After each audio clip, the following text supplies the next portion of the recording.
오늘의 큐티 말씀은 에베소서 4장 1절부터 16절입니다. 제목 하나됨으로 다름으로. 먼저 앞뒤 문맥을 살펴보겠습니다. 유대인들은 예루살렘을 향하여 기도를 합니다. 그것도 서서 기도를 드리는데 바울은 하나님께 무릎을 꿇고 기도를 합니다. 바울의 기도는 절박한 기도입니다. 에베소 교회를 향한 간절한 간구의 기도입니다. 에베소의 우상과 견주어 볼 때 비록 초라해 보이는 에베소 교회이지만 성도들은 믿음을 지켜나가고 있습니다. 이런 모습을 보며 바울은 하나님께 간구합니다. 성도들이 흔들리지 않도록 단단하게 잡아달라고 기도합니다. 환경이 많이 흔들릴 것 같은데 연약한 마음속에 예수님께서 오셔서 그들의 마음을 붙잡아 달라고 기도합니다. 가슴으로 깨닫기를 바라는 마음으로 기도를 심습니다. 바울은 에베소 교회 성도들에게 두 가지를 바라고 있습니다. 그리스도 안에서 하나 되는 것과 또 하나는 서로 다른 재능을 주신 것을 인정하고 함께 섬기는 것입니다. 바로 하나됨과 다름을 인정하는 것입니다.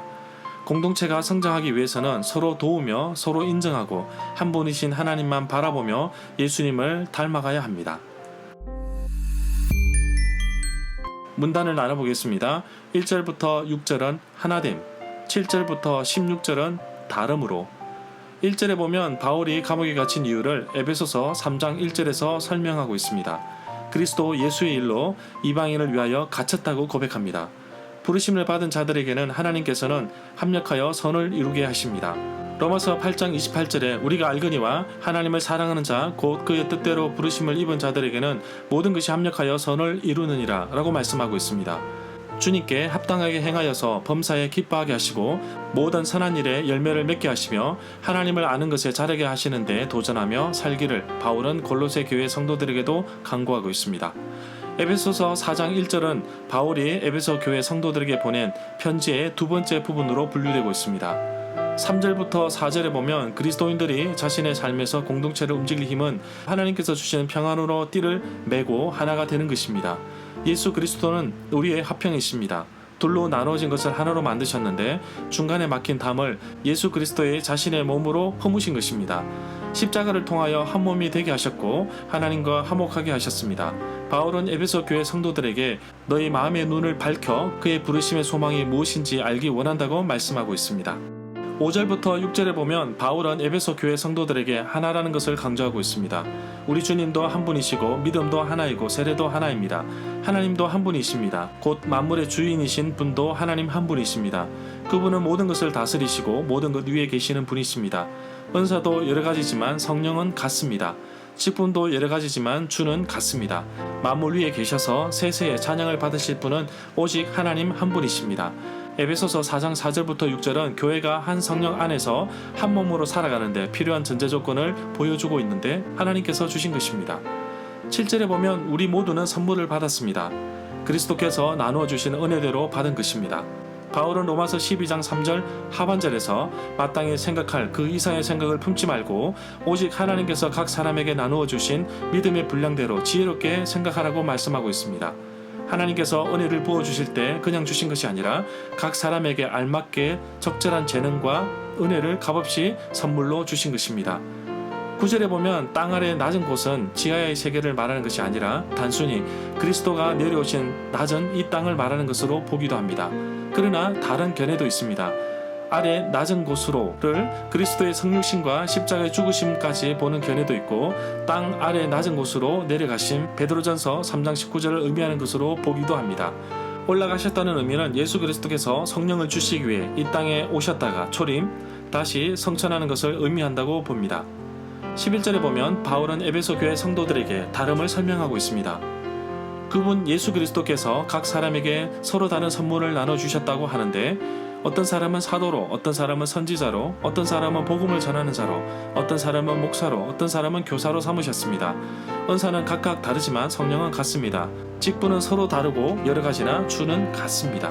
또한 사역도 여러 가지이지만 모든 사람 가운데 이루시는 분은 하나님이십니다. 그래서 각 사람에게 성령을 나타내시는 것은 모두에게 유익하게 하려 하심이기 때문입니다. 에베소서 4장 11절은 마치 고린도전서 12장 4절부터 11절에서 은사를 열거하는 것처럼 보이지만 그런 것이 아니라 로마서 12장 6절부터 8절에서 말하는 교회의 특별한 직분들만 소개하고 있는 것으로 봅니다. 13절부터 16절에 보면 마치 어린이 되어 키가 큰 것 같이 온전한 사람으로 그 분량이 자란다고 말하고 있는 것입니다.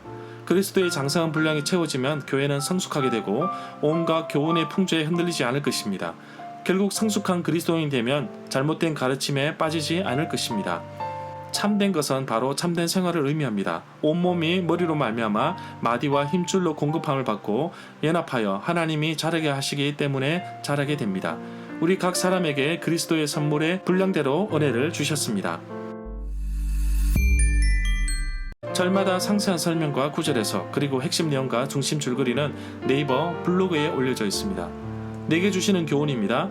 정말 교회는 다양한 사람들이 모여 하나님께 예배하는 장소입니다.